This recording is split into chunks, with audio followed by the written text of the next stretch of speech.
한때 원소도 두려워했고 현재의 베이징 일대를 장악했던 강력한 군벌이었으나 치명적인 정치적 악수로 인해 자멸한 인물이 있습니다. 바로 공손찬인데요. 오늘 손찬이 형은 공손찬에 대해 탐구해봅니다. 참고로 채널 이름도 있고 해서 그런지 많은 시청자분들께서 요청해 주셨습니다. 공손찬은 자가 백규이고 요서군 영지연 출신입니다. 당연히 성이 공손씨이고 이름이 찬인데 본 채널 이름에 대해 지적해 주시는 어르신분들께는 개별적으로 한때 유행하던 밈이라고 친절하게 설명을 드리고 있습니다. 공손찬은 대대로 태수를 하던 호족 집안의 자제인데 원소와 마찬가지로 모친이 천민이라 지방의 말단벼슬로 역사에 등장합니다. 외모가 출중하고 목소리가 굵었으며 언변이 좋아 이를 눈여겨본 요서태수 후씨가 공손찬을 사위로 삼고 탁군의 노식에게 보내 공부를 가르치는데 여기서 유비를 만나 동문수학하는 거죠. 유비가 나이가 좀 더 많은 공손찬을 형이라 불렀다. 물론 손찬이 형이라 하진 않았겠죠. 공부를 마치고 돌아온 공손찬은 상계리에 청거되어 일을 하는데 매년 조세 수입 현황 등을 상급 단위인 군국에 보고하러 다니는 말단 관리라 보시면 됩니다. 이 와중에 공손찬의 상관 태수 유기가 뇌물죄에 연루되어 정의에 끌려가는 일이 발생하는데 관리가 동행할 수 없도록 되어 있기 때문에 병졸의 옷을 입고 사칭하여 유기를 수행합니다. 유기가 유죄 판결을 받고 일남으로 유배가게 되자 북망산에 올라 조상들에게 다시 못 올 것 같습니다. 인생 하직 인사를 미리 올리고 길을 떠나니 좌중이 모두 안타까워하였다. 일남이면 지금의 베트남인데 보통은 당시 유배지가 하도 멀어서 가다가 죽는 경우가 많았습니다. 죄인뿐만 아니라 심지어 죄인을 수행하는 형리들도 풍토병이나 도적의 습격 때문에 많이 죽었어요. 다행히 유기는 유배지로 가는 도중 사면받아 공손찬도 돌아올 수 있게 됩니다. 이 일로 공손찬은 효렴에 청거되고 한해 송령인 요동국의 장사가 됩니다.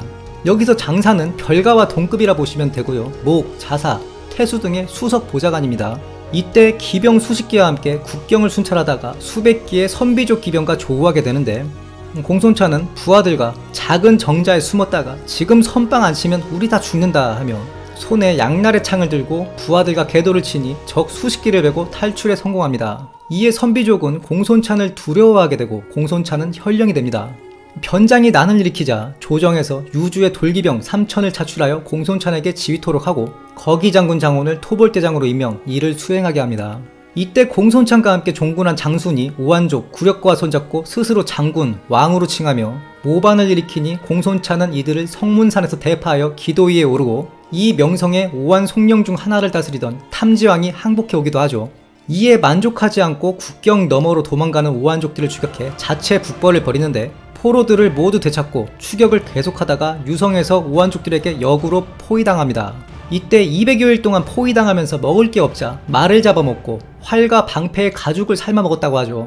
여기에 폭설이 내리자 적들도 유성을 버리고 퇴각합니다. 이에 조정은 공손찬을 중랑장에 임명, 도정우에 봉합니다. 이 당시 오한족들도 공손찬의 목소리를 알아듣거든 공손찬이 오면 함부로 싸우지 못했다 하죠. 활 잘 쏘는 기병들을 백마 태워서 돌아다니니 백마의 종이라 불리며 오한족들에게 기피 대상이 되었는데 오한족들도 활쏘기 연습 시 공손찬의 형상을 표적으로 쓸 정도였습니다. 여기에 30만 황건적 대군을 2만 기병으로 대파, 3만여 명의 수급을 빼고 이들을 추격하여 수만 명을 추가로 참살하고 7만여 명을 사로잡으니 조정은 그를 분무장군에 임명하고 개후에 자기를 줍니다. 기병 전술로 다수 격파가 가능한 게 공손찬이 끌던 기병들이 돌격기병들이었습니다. 이쪽이 우량한 말들의 원산지라 서양 중세 충격기병 같은 전술이 충분히 가능하고요. 참고로 일본은 말이 작아서 전국시대 때조차 이런 충격기병 전술은 거의 하지 못했죠. 이때쯤 잘나가던 공손찬의 앞길에 어두운 그림자가 들이우는데 조정에서 유언이 사심을 가득 담아 지방의 정치가 혼탁하니 종친들을 파견해야 된다고 거니 익주의 유언이 형주의 유표가 유주에는 유가 지방관으로 파견되는데요. 유는 유주의 주목으로 직급으로 치면 중앙에서 파견된 공손찬의 상관이지만 공손찬은 이미 자체 군벌로서의 역량을 가진 상황인데다 북방 이민족을 대하는 전략이 매우 달랐죠. 조정에서 종친들을 파견한 목적 자체가 지방의 정치 상황을 안정시키는 것이었고 유라는 사람 자체가 성품이 온화한 이상주의자라 이미 일전의 유조자사 시절 이러한 유화책으로 오한족 리더들과 좋은 관계를 유지했었습니다. 그런데 공손찬은 정반대였죠. 장군직과 지위, 군벌로서의 세력과 역량을 북방 토벌을 통해 모두 이룩했고 현재 진행형이었으니 북방 이민족에 대한 가치관, 정치적 실리 모두 달랐던 것입니다. 실제로 유우가 부임하자 공손찬과 대치 중이던 구력거든 이를 매우 반겨 유우에 귀순하려 하였고, 유우는 이들에게 모반을 일으킨 장순의 머리를 요구하니 공손찬은 유우가 공을 세울 것을 견제하기 위해 중간에서 사신을 죽이자 장순과 모반에 함께 가담했던 호족이 직접 비밀리에 유우를 만나 이를 모두 알립니다. 이에 유우는 공손찬을 견제하고자 모든 국경의 수비병을 직권으로 철수시키고 북평에 복이 1만 군대만 주둔을 허용합니다. 이 와중에 장순이 도망가다 자신의 빈객에게 목이 베어 유우가 장순의 수급을 조정에 보내니 조정은 유우에게 자기를 주고 태위로 임명합니다. 유우와 공손찬의 대립에 대해 유화책이 맞느냐 강경책이 맞느냐 이견이 있을 수밖에 없는데요. 일단 오한족의 경우 이때부터 해서 조조 때에도 원상과 연합하는 등 상당히 골을 썩이게 하거든요.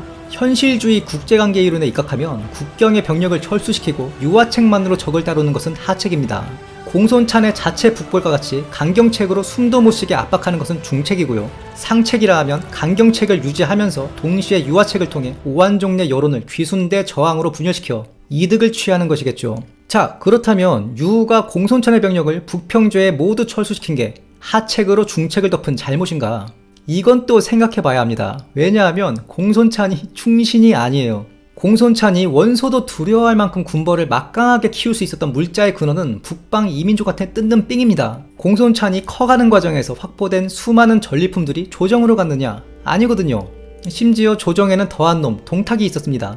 즉 확보된 전리품과 물자를 자신의 군대 양성에 써도 아무도 뭐라 안하고 다들 그렇게 하고 있었죠. 물론 난세가 아니라 평온한 시기라면 얘기가 달라집니다.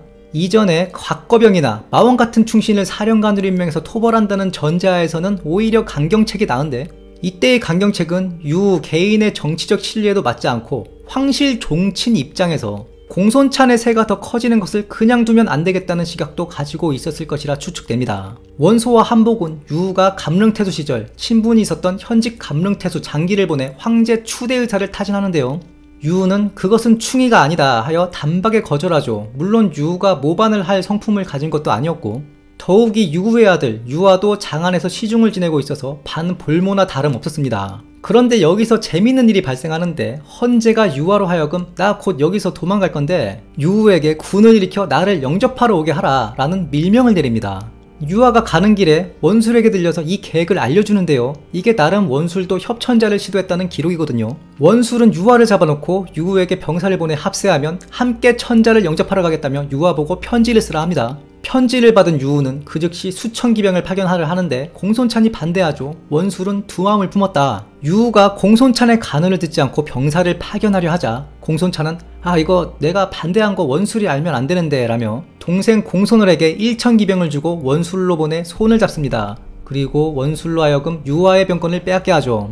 유아는 탈출했지만 또 원소한테 붙잡히게 되고 유우와 공손찬의 관계는 험악해서 원수지간이 됩니다. 공손찬과 손잡은 원술은 손경과 함께 공손을에게 원소군의 주운을 치게 하는데, 여기서 공손얼이 화살에 맞아 전사하죠. 이에 대노한 공손찬이 이게 다 원소 때문이라며 원소의 10가지 죄상을 상소하고 원소를 대대적으로 공격하려 하니 대략 내용이 나라가 혼탁한 이 모든 게 원소 때문이다 입니다.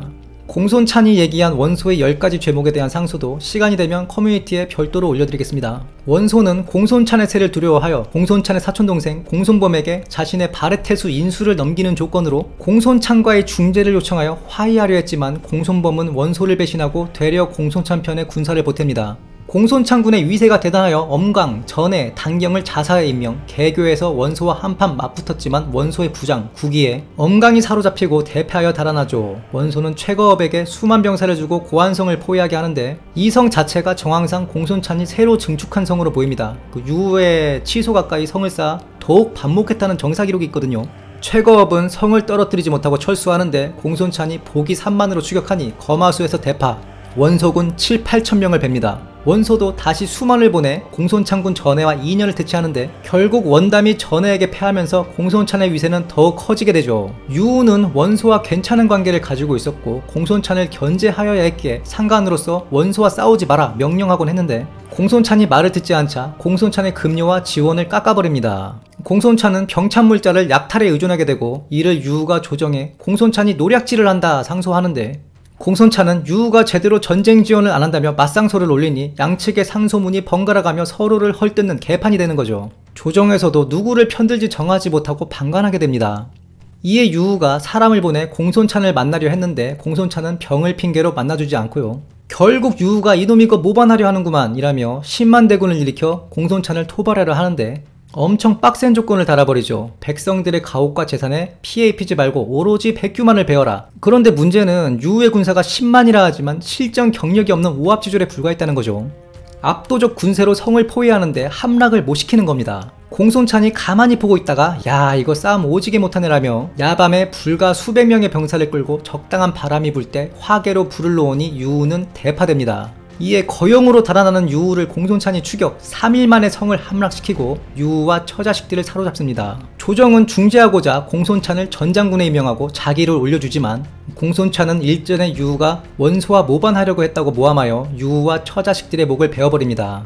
그냥 벤 것도 아니고 이자가 천자가 될 자라면 비를 내려달라 당연히 안 오죠. 조롱하면서 벤 겁니다. 이로 인해 공손찬은 유주 전역을 지배하게 되고 겉으로는 큰 위상을 떨치게 되지만 유우를 죽인 건 결과적으로 그의 뼈아픈 정치적 실책이었습니다. 일례로 유우를 따라 죽은 관리들도 있었고 유우에 등용된 전주의 경우 유우의 상을 치르고 통곡하다가 공손찬이 이를 알고 대노하여 붙잡아 경위를 묻는데 오직 유우만이 충인을 지키는 인물이었는데 님이 그런 자를 죽여버렸으니 아무도 님을 따르지 않을까 두렵다 하니 공손찬은 반박 못하고 그냥 풀어주죠. 말단 관리조차 유우를 따르는 게 이와 같았으니 너도 나도 유우의 복수를 하겠다며 들불처럼 일어나는데 염류가 흉노에부터 공손찬 토벌을 천명하니 평소 유우를 흠모하던 오한의 초안가, 선비족, 흉노 거기다 원소군 구기와 유우의 아들 유아까지 합세해서 총병력 10만 연합군이 공손찬 토벌을 위해 결성됩니다. 초반 공손찬의 군세는 열세로 노연에서 패하고 포고에서 대패하여 2만의 군사를 잃으니 공손찬은 둔전을 하며 역경을 지키기를 1년 그래도 타고난 싸움꾼이라 대군의 보급이 차질을 겪을 때 기습하여 구기를 대파합니다. 그리고 역경 내 철문을 크게 만들고 곡식 300만을 쌓아 존버, 히키코모리 모드에 들어가는데요. 당시는 이 존버가 사실상 어쩔 수 없는 상책이었습니다. 유우를 죽여버린 게 공손찬의 적들에게 명분이 돼서 사방이 적이라 어디로 진격해도 뒤를 털리는 형세였거든요. 실제로 어떤 이가 왜 짱박혀있냐 물으니 공손찬이 답하기를 과거 이민족 토벌할 때와는 상황이 다르다. 병법에 100개의 망루는 공격하지 말라 했으니 군사를 쉬게 하고 흉년을 구제하면서 상황을 보려 한다. 즉 존버는 승리한다. 당시 정세로 보면 공손찬은 아래 위 사방으로 포위되어 옴짝달싹할 수 없는 상태고 한 가지 방법이 있다면 존버하다가 공손찬이 속한 원술연합 즉 원술장현 등이 조조와 원소연합을 도모할 때 후방에서 원소의 배후를 치든지 또는 원소가 정신없을 때 오한종 및 그와 합세한 적들을 정리하든지 이 전략으로 보시면 되는데 매우 합당한 전략이죠. 물론 결과적으로 원술은 조조에게 공손찬은 원소에게 각계격파 거의 동시에 나락을 갑니다. 그런데 문제는 전략적 존버와는 상관없이 공손찬의 행태였습니다. 7세 이상의 남자는 누각의 출입을 금하고 오로지 하녀들의 시중만 받았으며 공문서와 장부도 두레박을 통해 전달, 중요 공지사항도 부인을 시켜 목소리로 전달토록 합니다. 유우를 죽이고 나서 모두가 나쁜 놈이라 악플을 달아대니 지금으로 치면 공황장애, 대인기피증이 온 거죠. 그러니 7세 이상의 남자는 암살이 두려워 역경로에 출입을 금한 거라 추측할 수 있고요. 원소가 대군을 이끌고 공격하는데 흑산적의 아들 공손속을 보내 지원 요청을 하고 직접 돌기병을 끌고 원소의 배후를 치려하자 관정이 지금 출정하면 배후가 털린다. 이에 공손찬이 출정을 포기하고 우주방어 모드에 들어갑니다. 흑산적 장현이 화답하여 대군을 이끌고 공손찬을 구원하려 하는데 공손찬이 아들 공손속에게 은밀히 서신을 보냅니다. 북쪽에서 횃불을 올리면 이에 대응하여 출전하겠다. 근데 이 밀서가 원소군에게 털려버리죠. 원소군은 이걸 역이용해서 매복을 놓고 횃불을 놓으니 공손찬은 구원병이 당도한 것으로 착각, 매복에 대패하고 도망하여 처자를 모두 죽인 뒤 자결하는 것으로 역사 속에서 사라집니다. 출진을 보류하려 했던 관정은 차라리 말리지 말고 싸우라 할 걸 자책하며 원소군의 궤돌에서 자결. 아들 공손속도 흉노에 살해당해 한때 누구보다 강성했던 공손찬 세력은 자취를 감추게 되죠. 유우를 죽이지 않고 정치적으로 이용할 수 있는 책략을 그가 갖추지 못했음이 아쉬울 따름입니다. 하진, 동탁, 조조가 공룡을 없애고 싶어 했지만 직접 죽이지 못한 데에는 다 이유가 있는 것이죠. 참고로 채널명에 대해 물어보시는 시청자분들을 위해서 친구들 중 가장 북쪽에 살아서 별명이 공손찬이고 초딩 때 공손찬을 즐겨 플레이하면서 저 역시 손찬이 형, 손찬이 오빠라 불렀던 추억, 때마침 재미있는 미미 지금까지 손찬이 형에 대해 알아보았습니다. 영상이 유익하셨다면 구독, 좋아요, 알림 설정 부탁드리며 다음 시간에도 풍성한 내용으로 찾아뵙겠습니다. 감사합니다.